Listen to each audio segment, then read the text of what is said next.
আজকে দুপুরবেলা রান্না করলাম ডিম মাখা মশলার সাথে। তো ডিম মাখা আবার কী জিনিস এটা সবাই জানেন। তো আমি এইভাবে করে থাকি এই রেসিপিটা।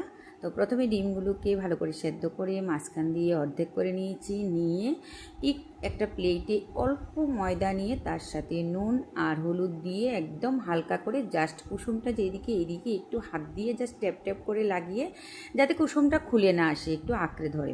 তো এইভাবে লাল লাল করে ডিমগুলোকে ভেজে নিচ্ছি। এই মানে রেসিপিটা কিন্তু ভীষণ টেস্টি। আপনারা কিন্তু একদিন বানিয়ে দেখতেই পারেন। মানে ডিম অনেক, মানে সব রকমই আমরা বানিয়ে খাই। ডিমের তো মানে ভ্যারাইটির, মানে রেসিপির ভ্যারাইটি প্রচুর আছে। তো এইভাবে করলে কিন্তু ভীষণ টেস্ট লাগে, একদিন বানিয়ে দেখতে পারেন। আর যারা বানিয়ে খান তো খান। আর এইভাবে বাকি ডিমগুলো আমি ভেজে নিচ্ছি। শুভ সন্ধ্যা সবাইকে। সবাই কেমন আছেন? আশা করি সবাই ভালোই আছেন, সবাই সবসময় ভালো থাকবেন। তো কড়াইতে তেল ছিল আর একটু দিয়ে দিলাম, দিয়ে আমি দিয়ে দিলাম পেঁয়াজ কুচিটা। তো পেঁয়াজ কুচিটা আমি একটু লাল লাল করে ভাজবো এখন।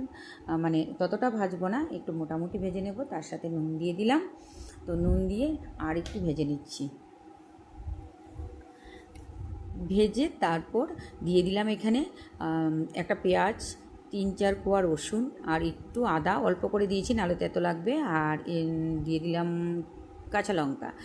এগুলি দিয়ে পেস্ট করে দিয়ে দিলাম। দিয়ে 1.5 চা চামচ মতো দিয়ে দিলাম লঙ্কা বাটা আর হলুদ গুঁড়ো, আর দিয়ে দিয়েছি টমেটো।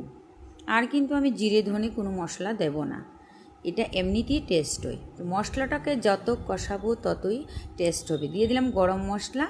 মশলা কিন্তু প্রায় হয়ে গেছে, আমি কিন্তু সবটা দেখাচ্ছি না, তো কেটে কেটে দিয়েছি। তো মশলাটা দেখুন পুরো হয়ে গেছে, কারণ ঝোল দেবো না।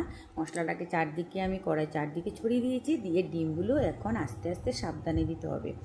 জাস্ট মশলাটার সাথে ডিমটা মাখিয়ে দেব, এই যে।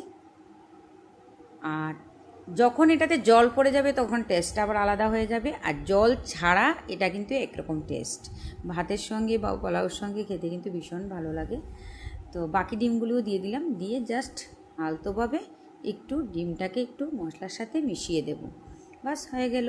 আপনারা ইচ্ছে করলে ধনেপাতাও দিতে পারেন, আমি আজকে দিইনি, যেহেতু আমার গরম মশলার ফ্লেভারটা শুধু মানে খেতে চেয়েছিলাম, তো এই জন্য ধনেপাতাটা দিইনি। তো এই রেসিপিটা আপনাদের কাছে কীরকম লাগলো অবশ্যই কিন্তু বলবেন। ভালো লাগলে একটা লাইক করে দেবেন, আর যদি ভালো লাগে তাহলে একটা কমেন্ট ছেড়ে যাবেন। সবাই ভালো থাকবেন, সুস্থ থাকবেন, টাটা।